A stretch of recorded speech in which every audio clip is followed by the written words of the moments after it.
The Tide of Freedom. For 30 years, Eleanor woke before dawn. She prepared thousands of breakfasts, washed mountains of laundry, bandaged small knee wounds, and wiped countless tears. Her children were her whole world.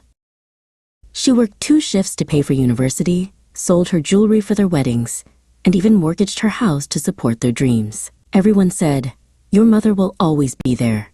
And she would smile proudly, believing she was building a family united by unconditional love.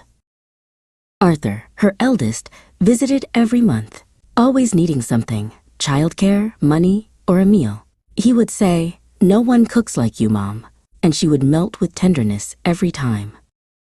Clara, her middle daughter, would call crying after every fight with her husband. Eleanor would drop everything to comfort her, to give her advice she wouldn't follow. Clara would say, "You understand me more than anyone," and Eleanor would feel like she was still needed. Mark, her youngest, was still living with her at 35. He would say, "I'm saving to move out," while she washed his clothes and cooked his food. But his savings would evaporate on video games and nights out. Then came the day everything changed. A simple fall, a broken hip, 2 months of recovery. For the first time, Eleanor was the one who needed help. Mark was busy with work. Clara was going through a tough time. And Arthur moved in with a friend the day she returned from the hospital. She waited. She was sure they would come. But days turned into weeks, and weeks turned into silence. Excuses piled up. One day, she heard voices under her window. Her 3 children were together, arguing.